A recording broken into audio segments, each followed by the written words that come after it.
Welcome back to Morning Drive. I'm Sarah Tranelli. Changes are coming for the Rochester Americans, and they're coming fast. Some players may be headed to Buffalo. Those who stay will find new roles, and some may be exposed to waivers and find themselves playing for brand new organizations. The only way to get through it all, shut down the mind and enjoy the excitement. Cannon is here so early to organize volunteers and ticket sales, but a top priority is building relationships here at Oak Hill as well as in the Rochester community. The team looks to build off the positives from Texas and continue to improve as they head to Arizona next week. This Golf Central Morning Report is brought to you by Titleist. Welcome back to Morning Drive. I'm Sarah Tranelli. He wore Sunday red and lapped the field at the PGA Championship by 8 strokes. No, it's not Tiger, it's Rory McIlroy, whose record-setting performance at Kiowa notched him a second major title, and he returned to #1 in the world rankings, all at the age of 23. It's an incredible feeling to sit up here. Sunday was also the final day for players to earn their way onto the U.S. Ryder Cup team. While Keegan Bradley solidified his spot last week, it was Phil Mickelson, whose 36th place finish at Kiowa helped him hold on to the 8th and final automatic spot on the team. Captain Davis Love III will fill the final 4 spots with his picks on September 4th. Tonight on Golf Channel, Hogan, Nelson, Snead, 3 iconic figures all born the same year, will chronicle their paths to greatness on American Triumvirate, presented by Zurich, which premieres tonight at 9 p.m. Eastern with limited commercial interruption.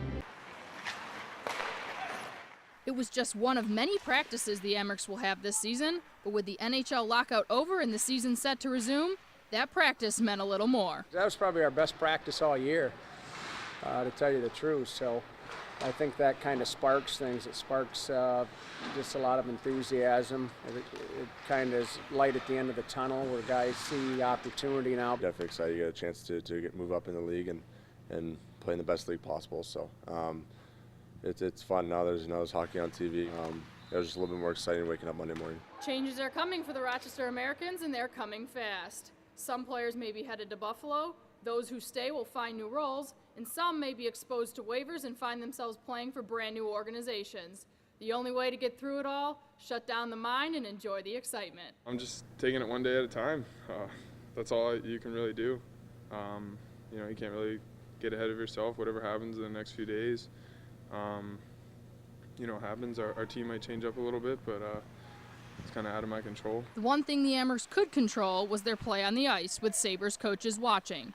It's clear that playing in the AHL was probably the best way to keep the competitive edge. Playing games, I think, no matter what, you got to play games to be in game shape, and I think, I might have a little bit of a jump. The habits and details and the timing and things like that, I think those players early on will have probably an upper hand going into camp. In Henrietta with the Amerks, I'm Sarah Tranelli, News 8.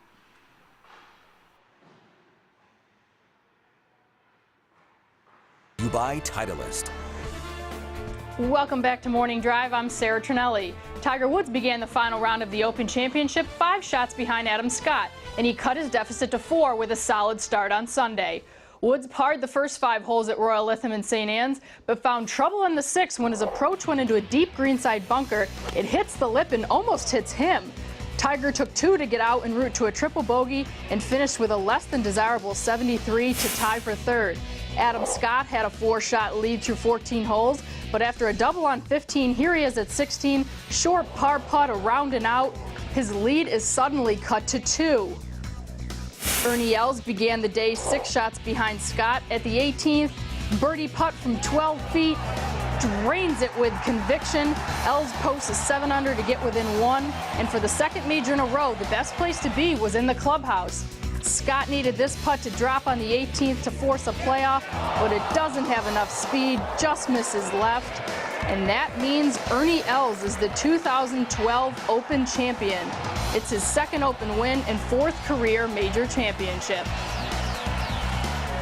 I just had a good vibe, this week, and Back in the States, things were slightly less suspenseful in the True South Classic, where Scott Stallings held a 4-stroke lead heading into the final hole on Sunday. Back-to-back rounds of 64 helped Stallings to a 2-stroke victory over Jason Bone. This is Stallings' 2nd win of his young career on the PGA Tour. Tonight on Golf Channel, it's the season finale on Big Break Atlantis. With just 2 players left, who will sink and who will swim with an LPGA exemption on the line? The drama unfolds live tonight at 9 p.m. Eastern, only on Golf Channel. The best golfers in the world will be here in Pittsford in less than 2 years. Oak Hill and Rochester are no strangers to big-time events, having hosted 3 U.S. Opens, a Ryder Cup, and 2 PGA Championships, soon to be 3.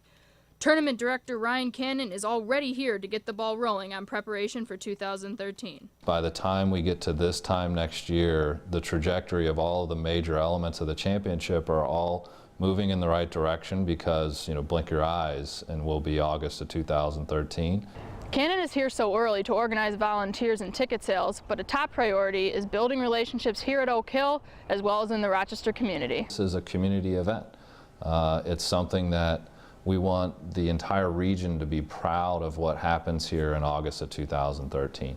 And again, that goes back to why we have staff on the ground as far in advance as we do, is so that we can build those relationships and really make this a moment for the whole community to shine. Previous PGA officials have had nothing but good things to say about the Rochester community, and so far Cannon agrees. He and his family have only been here for 30 days, but already they feel welcome.